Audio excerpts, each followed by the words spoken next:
우리 1학년 8반 학우들 이렇게 선생님하고 또 만나게 돼서 반가워요. 오늘 이 시간에는 선생님하고 주제학습 스토리미술이라고 하는 교과에서 여러분들께 마인드맵이라고 하게 되는 수업을 좀 진행을 하려고 해요. 원래 이제 마인드맵이라고 하게 되는 건 머릿속에 떠오르는 생각을 지도를 그리듯이 연결해서 구체적으로 표현하는 방법이에요.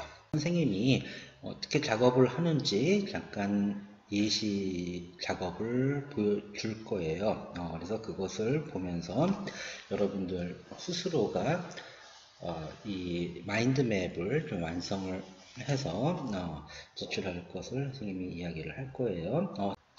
교육자 이메일로 보내는 것을 여러분들한테 당부를 좀 하고 있습니다. 그래서 오늘 작업 잊지 않고 선생님한테 사진 한 장, 그러니까 오늘 작업하는 것을 작업한 이후에 찍어서 선생님한테 저번과 마찬가지로 보내면 돼요. 단 몇몇 학생들 같은 경우에는 여러분들 학생들 이메일 계정이 없다 보니까 부모님 계정으로 보낸 것 같아요.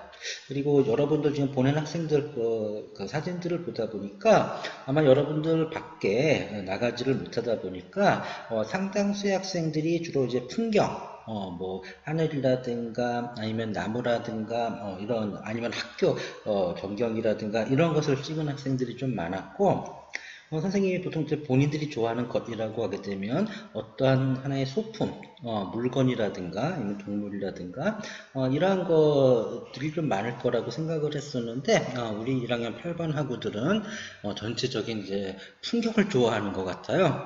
상관없어요. 오늘 이 시간에 여러분들 선생님이 그 마인드맵 그 이론을 설명을 하고 난 이후에 그에 대한 영상을 찍어서 마찬가지로 선생님이 이메일 주소 밑에 적어 놓을 거예요. 그것으로 보내는 것을 과제로 제출을 할 건데 다만 우리 1학년 학생들 이거는 좀 주의를 좀 해주어야 돼요. 비록 지금 코로나가 진행이 되고 있어서 학교에서 수업을 진행은 못하고 있지만 여러분들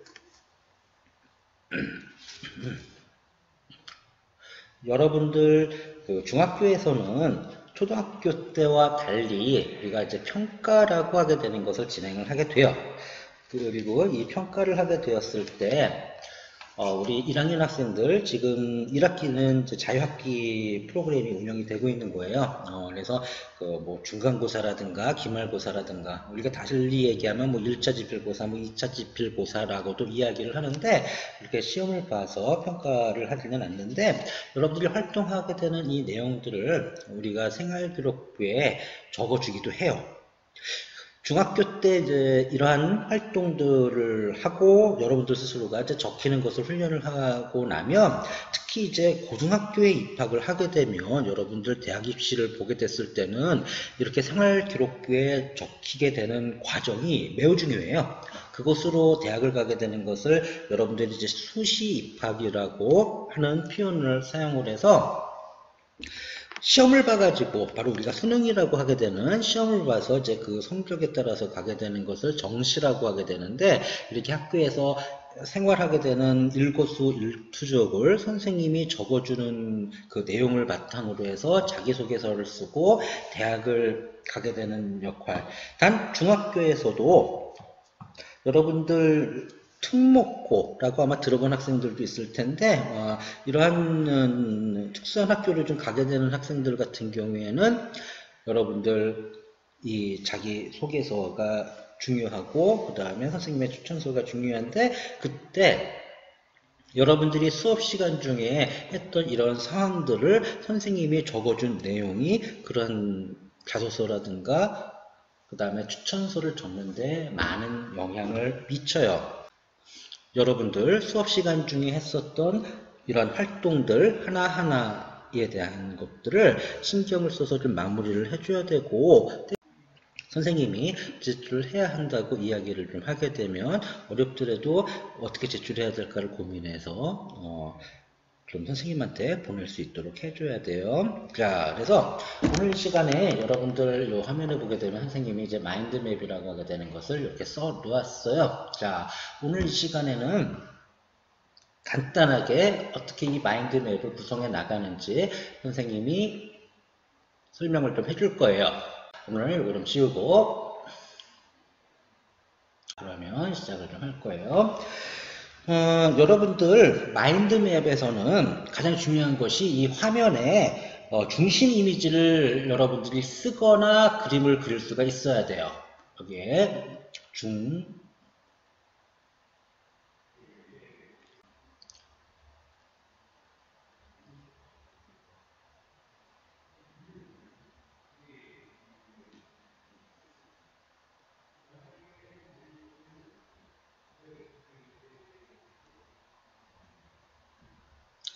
중심이라고 하는 것은 가운데라는 얘기예요. 이미지라고 하게 되는 것은 그림이라는 것과 같은 내용이 되어지게 됩니다.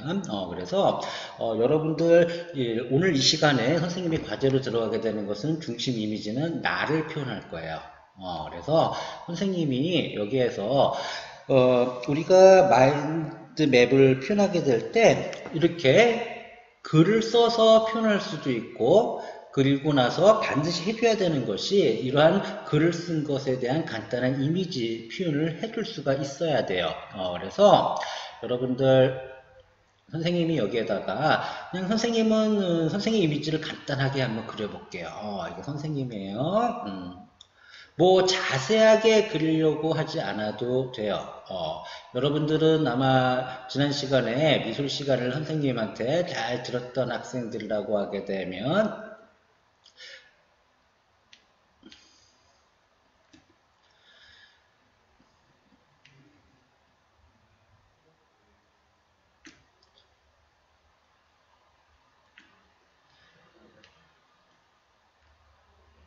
엄지손가락을 치켜 올린 모습을 보여주는 게 나을 것 같다. 그지? 그래서 손가락 4개 그리고, 선생님 최고예요 라고 하게 되는 것처럼, 그래서 엄지손가락을 치켜 올리고 있는 모습으로 바꿔서 그냥 표현을 해줬어요. 이렇게 다시 표현을 하면서 그림을 그려주면 되겠죠. 이게 선생님이에요. 허리까지는 안 그릴 거예요. 요 중앙심 이미지에 표현을 해준 거예요. 자, 그래서 이게 선생님은 나라고 하게 되는 것을 이렇게 그림을 그린 거고, 여러분들 선생님하고 미술 시간에 저번에 그 색채 연습을 했었던 학생들 제대로 했다고 하게 되면 분명히 그 색사인펜하고 색연필은 있었을 거예요. 그것을 가지고 채색도 해줄 수 있어요. 채색이라고 하게 되는 것은 여러분들 색상을 칠한다고 하는 것을 의미하게 돼요.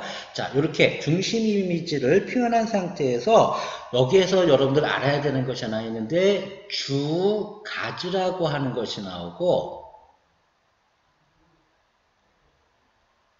그 다음에 여기서 부가지라고 하는 것이 나와요. 주라고 하는 것은 주되다라고 할 때 쓰게 되는 용어가 되는 것이고 부라고 하게 되는 것은 주가 있는 다음에 그거의 하위로 들어가게 되는 다음 단계를 의미하게 되죠. 그래서 부가지.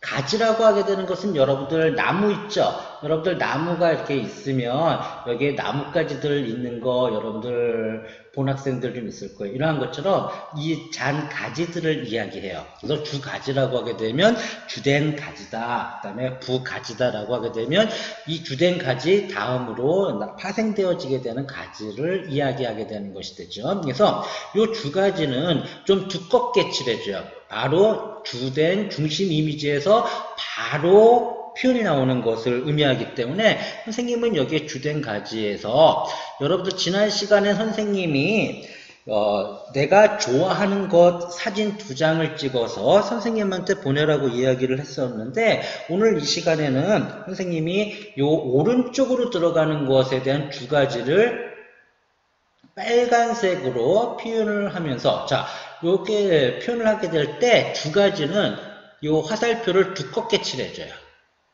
두껍게 화살표를 만들어줘서 자 요 가지가 뭐냐면 내가 좋아하는 것이에요.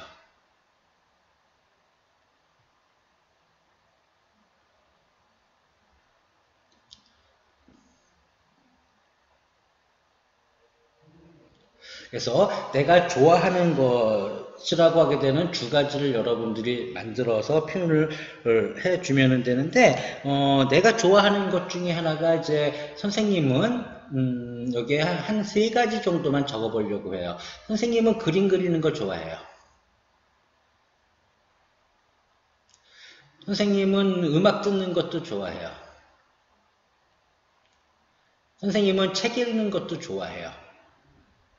자, 이렇게 두 가지가 나와서 세 개의 다음 주제들을 선생님이 최대한 여러 가지 내가 좋아하는 것을 표현을 해줬다고 하게 되면 이제 두 가지를 만드는 것은 두 가지로 만드는 것보다 화살표를 얇게 여기에서 쭉 연결되어지게 되는 부분들을 얇게 만들어 나가요. 사실 이렇게 선생님이 화살표를 만들었지만 이 두 가지를 이렇게 쭉 연결하면서 표현해 줄 수도 있겠죠.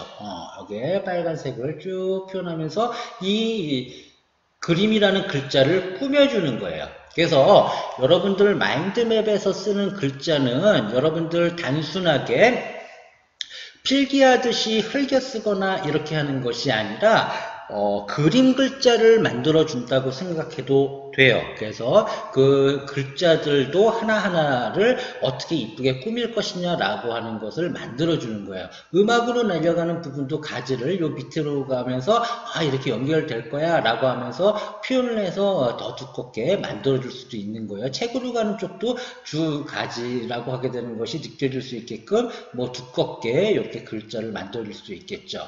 자, 그런데 선생님은 뭐 그림은 선생님이 미술 선생님이니까 잔가지는 얇게 이렇게 표현해서 또 이 그림에서 나는 어떤 그림을 좋아해요. 그 다음에 또 어떤 그림을 좋아해요. 라고 표현할 수도 있는데 여러분들 중심 이미지에서 이 화면 전체를 조화롭게 꾸미면서 이 그림과 글자를 만들어서 지도처럼 만들어 나가는 거예요. 자, 그런데 선생님은 여기 음악에서 하나를 넣어서 선생님은 기타 치면서 그 음악 감상하는 것도 좋아해요. 때에 따라서는 노래를 부르기도 하죠. 그런 경우라고 하게 되면 여기에다가는 여러분들 선생님이 기타 치면서 요거 지금 빨간색으로 했는데, 여기 선생님이 좋아하는 그 주된 글자로 만들어지는 모습을 빨간색으로 선택했다는 거 방금 이야기해줬죠. 그래서 여기서 뭐 빨간색을 쓸 수도 있고 여러분들이 좋아하는 색깔이 난 파란색이야 라고 하게 되면 파란색을 써서 표현을 해주고 자, 여기서 이제 조금 공간이 작으니까 그 공간에 만들어 주려고 하게 되면 그림이 작아져야 되겠죠. 그래서 여러분들 그러한 그 공간감이라든가 이러한 것들을 모두 이 안에서 보여주면서 여러분들이 만들어 나가는 거예요. 자, 그래서 선생님은 여기서 기타를 치면서 연주하는 것도 좋아하기 때문에 여기 이제 기타의 모양을 만들면서 자, 여기 손가락도 있겠죠. 선생님 코드를 만드는 손가락. 그 다음에 기타 여기 대가 있어요. 약간 잘릴 수 있겠네. 요거 자 해서 자 이렇게 선생님이 여기 얼굴이고 기타고 손가락으로 지금 기타 치는 모습을 선생님이 여기다 표현을 했어요. 이러한 것처럼 여러분들이 그 내가 좋아하는 이미지에서 음악인데 뭐 기타를 치면서 좋아한다 라고 하게 되면 글로만 작성을 하는 것이 아니라 여기 선생님이 두 가지에서 표현한 것은 글로 표현을 했을 거예요. 그런데 내가 그 다음으로 좋아하는 것이라고 하게 되는 것은 그림으로도 표현을 할 수 있고 때에 따라서는 글로 쓸 수도 있어요. 만약 요거 글로 쓴다고 하게 되면 기타 치고 놀기 이렇게 쓸 수 있겠죠. 자, 여러분들 아까 이야기했듯이 이 글자도 필기체로 그냥 막 써버리는 것이 아니라 그림 글자로 꾸며주는 거예요. 그래서 만약에 선생님은 빨간색을 선택해서 빨간색만 썼지만 여러분들 중에서 만약에 저는 선생님 파란색도 원체 좋아해서 녹색으로 여기에 뭐 글자를 더 꾸며주기 위해서 색상을 투톤으로다가 뭐 꾸며주거나 하게 된다고 하게 되면 이렇게 두껍게 쓰거나 아니면 여러분들 쓰는 방법 중에 이런 방법도 있을 거예요. 여기에 뭐 이렇게 밑에다가 뭐 밑줄을 쳐준다든가 아니면은 뭐 파란색을 한번 선택해 볼게요. 파란색을 가지고 노는 거에다가는 이렇게 박스를 만들어서 그 글자를 강조를 해준다든가 여러분들 이제 공부할 때도 그 중요한 글자라든가 이러한 것들 뭐 이렇게 박스를 치거나 밑줄을 치거나 아니면은 뭐 여기에 이렇게 그 중요한 단어다라고 하게 되는 것을 보여주기 위해서 뭐 이렇게 따옴표를 만들어진다든가 이런 모든 방법을 사용해서 글자도 꾸며주고 그림도 그려서 제3자가 이 화면을 보았을 때 아름답게 보이게끔 자, 여러분들 여기에서 주의해야 할 것이 있는데 선생님은 지금 마인드맵에서 그 중심 이미지를 그리고 그 다음에 주가지를 표현할 때 나뭇가지를 주가지는 두껍게 칠해주고 부가지는 얇게 칠하면서 다음 단계로 모양을 만들어주고 최종 단계에서는 글자를 써서 꾸며줄 수도 있고 그림을 그릴 수도 있다고 이야기했어요. 보통은 두 가지를 함께 써요. 반드시 내가 좋아하는 어떤 것에 대한 이미지를 찾아서 표현을 하면 되죠. 그래서 여러분들 아까 선생님이 이야기할 때 우리 1학년 8반 학우들은 선생님한테 보낸 이미지들이 보통 풍경이 많은데 그렇다면 주변 풍경을 간단하게 이 안에 스케치를 하는 능력을 보여주는데 여기서 중요한 게 있죠. 공간이 점점 오른쪽으로 갈수록 좁아지겠죠. 좁아지는 그 크기에 작게 표현을 하면서 이 주변에 조화롭게 표현을 만들어줘야 돼요. 자, 선생님은 지금 주가지와 부가지를 설명하기 위해서 여기다 그림을 그렸는데 이거 지워버릴게요. 잠깐 지워버리면 너무 큰 선생님이 지우개를 사용했네. 이거 지워버리면 그 다음에 너무 작으니까 또 지우는데 시간이 많이 걸리니까 나머지는 선생님이 좀 큰 질개를 가지고 지워버릴게요. 만약에 책이라고 하게 되는 요 글자가 있고 이제 부가지를 쓴다고 하게 되면 아까 얘기했듯이 이 아래에 있는 공간들을 다 활용해야 된다라고 선생님이 이야기했죠. 그러면 가지가 이런 식으로만 가게 되면 또 멋이 없고 재미가 없을 수도 있잖아. 바로 여기다 써버리게 되면 따라서 여러분들 공간을 잘 활용하려고 하게 되면 뭐 여기서 가지를 뭐 모양을 뭐 이렇게 바꿔서 나오면서 밑에 공간이 많이 있는 부분에서 나는 뭐 어떤 책을 좋아해요 라고 하게 되는 책의 종류의 이름을 적으면서 뭐 책에 대한 이미지를 여러분들이 여기에다가 표현을 해볼 수도 있는 거예요. 선생님은 뭐 간단하게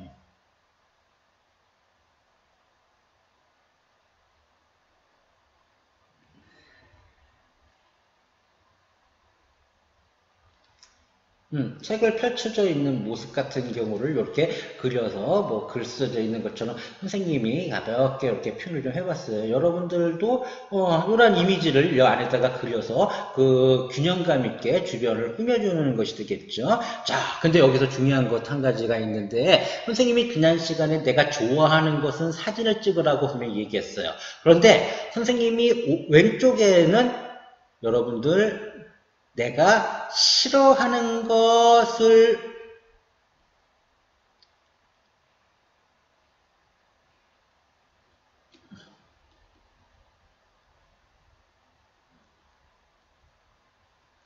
표현하는 거예요. 여기에서도 마찬가지로 처음에 옆에 있는 것은 두 가지니까 두 가지는 두껍게 칠해야 되겠죠. 그 다음에 이 싫어하는 것을 선택한 것들 중에서 옆으로 가서 표현하게 되는 두 가지들은 얇은 선으로 표현을 해서 쭉 이 공간에 여러분들이 적절한 위치를 만들면서 표현을 해주는 것을 의미하고, 마찬가지로 여러분들 글로 표현을 해도 좋지만 글과 그림을 동시에 표현하는 것이 좋다라고 하게 되는 것을 미리 이야기를 좀 해줘요.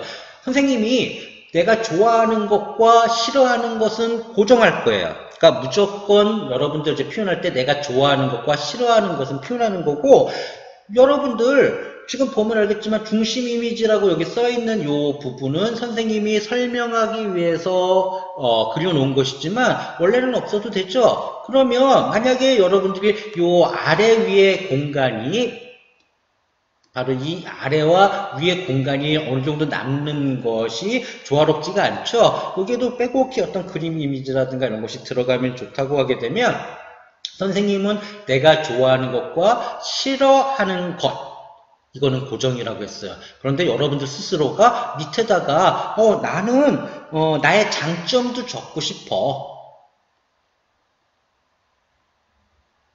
아니면 나는 뭐 좀 고치고 싶은 단점이 있어. 뭐 단점을 위에다가 적을 거야. 라고 하게 되면 스스로 이렇게 구성을 해서 두 가지를 두껍게 만들면서 나머지 공간을 꾸며주어서 표현할 수가 있는 거예요. 여기도 이제 잔가지들은 얇게 들어가겠죠. 두 가지는 두껍게 칠해지는 것이 되고, 그래서 여러분들 이 마인드맵을 오늘 이 시간에는 나의 표현을 가지고 마무리 지을 건데, 여러분들이 여기서 내가 좋아하는 것과 싫어하는 것은 고정이고, 선생님은 여기에다 장점이라고 썼지만 뭐 다른 것을 또 정리해 놓을 수도 있어요. 뭐 나의 뭐 외모적인 뭐 특징 뭐 이런 거 할 수도 있는 거고, 이거는 여러분들 자유가 되는 거예요. 그래서 최소한 만약에 이 하단 부분에 이렇게 쓰지 않는다고 하게 되고, 여러분 내가 좋아하는 것이 너무 많아서 나는 여기에 그 오른쪽 면 외에도 이 밑으로도 내려가가지고 저 장점을 막 표현해서 꾸며줄 거예요. 상관없는 거예요, 여러분들. 아니면 뭐 내가 싫어하는 게 좀 더 많은 것 같아. 그래서 싫어하는 것을 그렇게 활용할 수도 있는 것이고, 하나의 기본 베이스가 된다라고도 할 수 있겠죠. 그래서 여러분들 오늘 이 시간에는 요 마인드맵 만들기 작업을 마무리해서 선생님한테, 지난 시간과 마찬가지로 지금 사진 잘 찍어서 보낸 학생들이 있는데 마찬가지예요. 선생님 그 메일 주소 조금 있다가 선생님이 하단에다가 그 메일 주소 적어 줄 거예요. 여러분들 우리 8반하고들 중에 몇몇은 부모님이라든가 형이나 누나 메일 주소로 해서 보낸 학생들도 있더라고요. 그래서 그렇게 조금 도움을 받아서 보낼 수도 있어요. 그래서 선생님 오늘 이제 5월 14일 주제학습에서도 우리 1학년 8반 학우들이 어떻게 좀 작업을 진행했는지 선생님이 그 메일을 받아서 확인을 좀 하면서 정리하고 마무리를 하려고 합니다.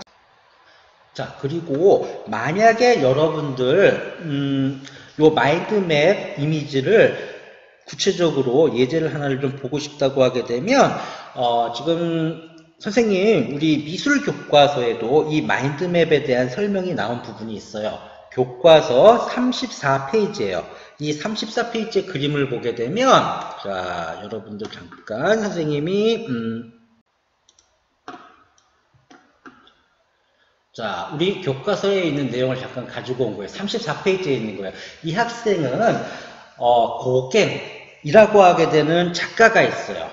그 작가의 그 자화상을 가지고 온 상태에서 그 주 가지라고 할 수 있는 부분에 성격과 작품과 요 밑에 보면 친구 있죠? 선생님이 요 마우스 커서 움직이는 거 보면 따라갈 수 있을 거예요. 친구와 외모라고 하게 되는 큰 가지를 나누는 거예요. 이게 두 가지가 되는 거죠. 자, 이 학생도 보게 되면 성격은 뭐 하트로 표현하고, 작품은 그 팔레트와 그 다음에 그 물감을 찍어서 쓰는 붓을 표현해줬고, 친구는 그 친구의 모습을, 이 학생은 실제 있는 작품을 이렇게 오려서 붙여서 표현을 해줬어요. 그렇지만 여러분들은 실제로 그림을 한번 그리면서 표현을 볼 수 있는 거죠. 그리고 이 외모는 이거 눈인 것 같으네. 그 다음에 이거는 코인 것 같아요. 이렇게 표현을 하면서 자, 여기에서 이제 성격에서 뭐 괴팍하다 아니면 자신감이 넘친다, 우울하다, 자유를 원한다라고 하게 되는 큰 가지에서도 큰 테마를 바탕으로 해서 이런 괴팍한 성격으로 인해서 잘 싸운다. 그 다음에 뭐 이런 괴팍함 때문에 힘들다. 이러한 것들을 생각한 부분들을 아까 선생님이 얘기했죠. 글로도 표현할 수 있고 그 다음에 여기 밑에 있는 것처럼 이러한 작품을 바탕으로 해서 여러 개의 그림을 표현해서 만들어낼 수 있어요. 그런데 이 마인드맵은 반드시 그림과 글이 공존해야 돼요. 요거 주의해야 돼요. 선생님, 저 그림 그리기 싫어서 글만 썼어요. 그러면 여러분들 아이디어를 창조해내는데 제한적으로만 발전할 수 있기 때문에 항상 여러분들이 글과 그림이 함께 공존하게끔 작품을 모두 완성한다라고 생각하면 되는 거예요. 그래서 요거는 지금 완성된 마인드맵으로 선생님이 설명하는 것이기 때문에 보게 되면 성격은 보라색을 썼고 작품은 파란색을 썼고 친구는 녹색을 썼고 그 다음에 외모는 갈색을 썼어요. 이러한 것처럼 여러분들이 그 두 가지로 파생되어지게 되는 부분은 여러분들 스스로가 내가 어떠한 색깔을 쓸 것인지를 정해서 표현을 해주면 돼요. 자, 그러면 여러분들 오늘 설명은 여기에서 마무리하도록 할게요. 안녕.